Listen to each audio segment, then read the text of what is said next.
Even before the opening ceremony at the Tokyo 2020 Olympics, records have been set right there in Tokyo. Talk about the football event. Brazil's Mata scoring in her fifth consecutive Olympics. And of course, you also have Formiga playing in her seventh Olympics. A lot of those things, we'll talk about them later on the show. Good to see you. Thanks for joining us on the show. I'm Yemi Adebayo. Of course, it's the season of the Olympics, but we can't ignore the NBA. We can't ignore basketball. Of course, you already know the Milwaukee Bucks winning the title for the first time in 50 years. A remarkable feat, and of course, centered on Giannis Antetokounmpo. A lot of people have reasons to like Milwaukee Bucks because of Giannis, of course, because of his roots that can be traced back to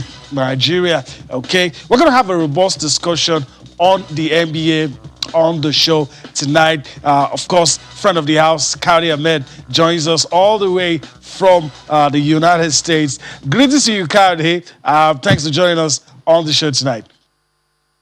Always a pleasure to be on the show. Yeah, good evening. Yeah, it's been a while. I don't know if I should say Happy New Year, but nice seeing you again. Yeah, quite an age. Great to be back on the show. Okay. All right. Let's go to the Milwaukee Bucks and what they've been able to achieve. And let's focus a little on Giannis and what he's been through. Injuries. At some point, they were 2 down. We thought, okay, well, maybe it wasn't going to be Giannis' time. Maybe another time. You know, he's had a story of near misses. But this moment, everything just aligned. And now he's a champ. Well, it seemed as though it was written in the stars for Giannis to go. You know, we have to put the Nigerian name Antetokounmpo just to farm, so to speak. But I would say the young man at 26 years of age has earned the stripes. Like you did say, at some point, it felt as though maybe injury was going to plague him again. And the championship might just be too far away from his reach. But he overcame adversity, came back, and made his inclusion count eventually. And we saw the Milwaukee Bucks come back from 2-0 to win games 3, 4, 5, and 6 and clinch the title for the first time in 50 years. And what a night to have 50 points, 14 rebounds, and 5 blocks. He's been going around town saying he wants 50 pieces of this, he wants 50 pieces of that, and everything he's been doing has been in 50, so to speak. He took the MVP title and, of course, the championship itself home and slept with it on his bed because he said it felt so surreal. It's as though he's in a dream and somebody should pinch him back to reality. But he has earned it. He has worked really hard for it. And for someone who has been 2-time regular season MVP, don't forget that not too far ago, he became the MVP of the All-Stars and Defensive Player of the Year. Basically, he's been trying to work towards achieving that. And with the likes of Drew Holiday, Chris Middleton, Bobby Portis, they achieved it for the very first time in 50 years. And he's been grabbing the headlines on the American airwaves. And I would say it's well deserved. All right. A lot of people, you know, had said at some point he would need to move to another team or probably get support. And so my question is, would it be fair to say Giannis did it all by himself? I mean, how immense is the contribution of those other guys that you've mentioned to winning this title? Of course, Giannis was pivotal, but those other guys would have done something as well. Well, it even makes it even grand. Wisconsin, the state that Milwaukee is a smaller state in the Midwest. I'm in Chicago, Illinois, and Chicago, Illinois as a state is like the biggest in the Midwest. You can mention the likes of Indiana, Iowa, and other states like that.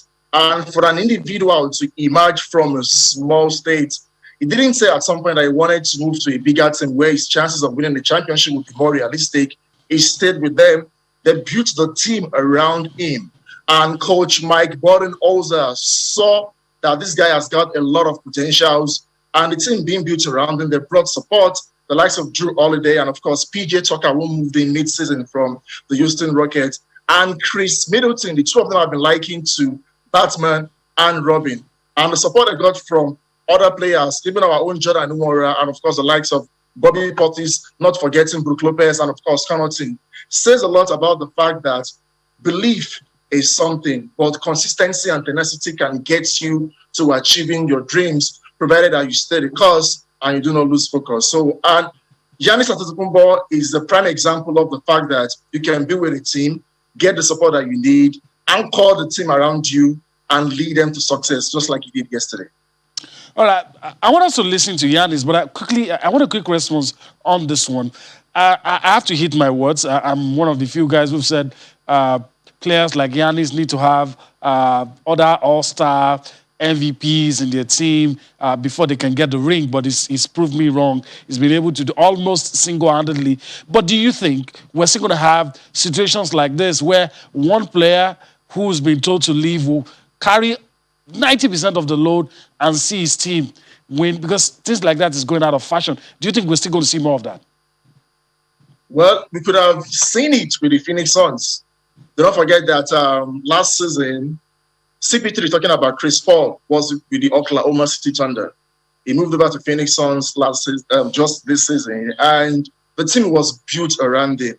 So at the Phoenix Suns won the championship, we could have been saying all this that, oh, he single-handedly carried the team and brought out star quality from the likes of Devin Booker, the under 18, and even Jay Crowder. So both teams were like, okay, nobody thought the Phoenix Suns would go all the way and even beat the likes of LA Lakers in the first round of the Western Conference. Yes, they won the Western Conference title, but both teams were quite unheralded, I make bold to say. And it could have also been the headline being around CP3, saying that okay, he came into a team that was far away from the championship. The last time they were there was in the 90s during the days of Charles Barkley. Mm-hmm. So it could also have been CP3. So basically what that means is that if you got a good front office, a very, very solid coaching crew, like we've seen with both Coach Mike Budenholzer of the Milwaukee Bucks, who've been doing it for quite a while, because if you check the Milwaukee Bucks, they've been knocking out the doors, getting to the Eastern Conference Finals or losing out just by the whiskers. But Coach Monty Williams, talking about Montgomery Williams of the Phoenix Suns, started from last season. At the bubble, they went 8-0. Although they did not make it to the playoffs eventually, but they showed glimpses of what to expect. So that work in progress was what we eventually saw in them today. They brought in an experienced guy who's been there for 16 years, talking about CP3, and he made a good team better. They could have won because with just 1 minute left to go in the game, it was just 4 points until Chris Middleton won that clutch and got them 2 points, and the lead became farther and far-fetched for them. So it could have been either ways. I will be talking about CP3 and, of course, what the Phoenix Suns did. But eventually, it was Milwaukee Bucks that got the win at the end of the day. All right, let's just listen to Giannis, and we'll come back to talk some more on the NBA Finals. This is a feeling, like this is an addicting feeling. Like I love playing in the playoffs. I love playing in the finals. I love playing with the ball is heavy. And this is the moments I want to chase more. I want our team to keep build off this, and hopefully we can do it again. I started playing basketball just to, help my family, try to get them out of the struggle, the challenges we were facing when we were kids. But man, I never thought, I'm going to be 26 years old, with my team playing the NBA finals, just playing. And like, I was just happy just being a part, like, not even winning, just being a part of this journey, but I never thought ever when I'll be 26, I'll be sitting in this chair with this right here and this right here. Man, it's been, we've come a long way.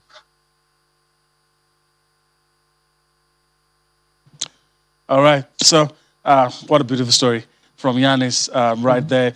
And some of the things our viewers didn't get to listen to, he said what he has achieved shows that you shouldn't give up on your dreams. Any kid from any part of the world can achieve whatever you want. And I agree with him. I mean, some of us analysts got it wrong. He needs something else. He's not going to win. But he's proved us all wrong. What an amazing story. And he said, look, especially for African kids, you can do it if you believe you can. Well, your dreams are valid. regardless of whether you were born in the slums of the ghetto or what have you, your dreams are valid. Fortunately for him, he had a system, a support system that helped him actualize the dream. Although he started playing basketball at the age of 12, and he was involved with a team in the second division in Greece. Till a scout saw the potential and said, "This boy is destined for greatness. We got to bring you down to the NBA."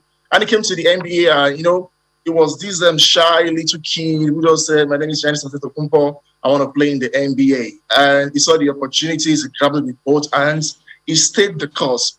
Do not forget that Giannis Antetokounmpo is one of the most derided players, especially going by the fact that he wasn't so good with three-pointers and free throws. If you've been seeing the series, we're always counting 1 to 10 for him whenever he's got free throws. And he improved as the games wore on. His start last night for free throws was 17 over 19. In 19 attempts, he converted 17 free throws, which was 89.5%, approximately 90%. That's very, very stellar, meaning that this guy has worked his behind off to get to where he is, getting better with each game, working on his weaknesses and not letting go of his strengths, also striking a balance and eventually influencing his teammates positively because of the strength and the focus he has shown. The teammates lashed on and eventually they did what they've not done in 50 years. The last time they did it was in the times of the Big O and Karim Abdul-Jabbar in 1971. And what a way to win your second title 50 years apart. All right, before I let you go, Kayode, let's talk about CP3, Chris Paul, a little. He's in an elite company that he doesn't want to be. Charles Barkley, Karl Malone, and Steve Nash. As I'm mentioning these names, I know you're smiling because you know what I'm going to say next. A lot of people are already asking. A lot of people are already asking him, CP3, are you going to retire? And I don't know. But do you think he still has it in him probably to just get that elusive NBA title? Let's not forget that we still have people like Russell and the Beard as well yet to do it, but those ones are younger. But they're asking CP3 that question because age is not on his side. Mm-hmm. He's in his mid-30s and he just completed his 16th season. And yesterday, a reporter asked him about what next. He said retirement is out of the way. That he's not considering it right now, and his next move would be revealed in the weeks to come. We don't know if they're going to sign him to another contract at Phoenix Suns or if he's going to move to another team. But CP3 definitely will still give himself a fighting chance. Although his age will tell on him eventually, maybe in the next season or two, if he's still around. But who knows? He might still get a chance and eventually cap it up with an NBA championship and a ring. I kind of felt bad for him yesterday, though, knowing that they got the scalp of LeBron James, they won the Western Conference title, and they went on to win the first two games in this series. And we were like, okay, it's coming to Phoenix Suns for the very first time. But alas, Giannis Antetokounmpo and the lads, they had other plans, and eventually they won. Let's see what he's going to do in the next few weeks. But I can only wish him all the best and hope that in the next few seasons, just maybe, he might grab something at the end of the day. All right. I thought that was going to be the last question, but this came to my mind. Let me pick your brain on the Olympics. Quick one. Now that we've done with the NBA, now that we shift focus to the basketball event at the Olympics, your favorites in the male and female categories, quickly. Well, you can't look beyond the United States men's and women's national team. They've done it again and again and again. The only time they didn't, when talking about the men's national team of the United States, was in 2004 that the Argentine took them by surprise. Let's not underrate them based on their struggles and the fact that our D Tigers got their scalp in an exhibition game. They are definitely one of the teams to look out for. I also watch out for the Aussies as well. And like I said, the Argentines as well as the Spaniards. Then for the women, you can't look beyond the United States and Australia. They are the early favorites. They are the usual suspects. All right. You will find those teams that I mentioned in the last four definitely. But eventually, may the better team emerge victorious with the gold, silver, and bronze medals. All right. That's the spirit of the Olympics. Kayode Ahmed, I want to thank you for your time on the show. Hopefully, we'll get to do this some other time. Always a pleasure, Yemi. All right. That's our friend Kari Ahmed from the United States telling us about the NBA and giving us its insights on what just transpired. The Milwaukee Bucks winning the title for the first time in 50 years. And of course, the story all centered around Giannis Antetokounmpo. Of course, right here in Nigeria, we know of his roots, and also tells the story of how it is possible to achieve your dreams and the amazing power in sports to make dreams happen. All right, let's move on the show and now talk about the biggest sporting event on the planet. And of course, it will dominate our thoughts till the end of the show. 2 days to go. That's the story. 2 days to the opening ceremony of Tokyo 2020 Olympics will be held in 2021. And like I said, records already tumbling at the Olympics. But let's start you off. One of the biggest rivalries in women's football globally and at the Olympics, always Sweden and the United States. And today, Sweden ended a 44-game winning streak of the United States, defeated the almighty US 3-0. That's what happened today in the women's football event at the Tokyo Olympics. And pictures on your screen, pictures don't lie. That's what you have. The Swedes took their chances, very clinical in front of goal, and got the job done. No surprises there. So that's it. The Swedes taking control of that group, and it will be hard to bet against them. The most difficult job is what they've done. They've dispatched the US, and they will be moving on, to other matches to see how well they can consolidate on their position. All right, let's also talk about Brazil today against rivals China. Brazil hammered is the right word, hammered China 5 goals, and 2 of those goals were scored by Mercurial striker Marta, the 35-year-old Brazilian lady who's doing amazing things. 5th consecutive Olympics for Marta. She scored twice in the 5-0 victory over China, and her teammate Formiga, she's 43. It's her 7th Olympics. Both of them making history today as the Brazil, the female Seleção, defeated China. Let's also talk about what was a very bad outing for Africa. Holland, the Netherlands, defeating Zambia. It's not rugby, it's football. 10-0. That's what happened. They defeated Zambia, and not a good way to start for the Zambians. But we'll see. Fingers crossed. We'll see how far they can go with that. And of course, Japan as well, also in softball, defeated Australia. Biggest piece of news coming in from Tokyo is that the IOC is insisting that taking a knee is not in any way a violation. So at this year's Olympics, when athletes win, when they get to the podium, you might see them taking the knee. Is not outlawed. Some other form of protests are being outlawed, but taking a knee, definitely not outlawed as far as the IOC is concerned. All right, let's talk about the future Olympics. Of course, the bid process for the Olympics is always very, very tough. And what has happened now is that the Australian city of Brisbane, you're going to see the pictures very soon, have won the hosting rights for the 2032 Olympics. That city won that, and the IOC president right here in Tokyo made that announcement that the city of Brisbane will be hosting the 2032 Olympics.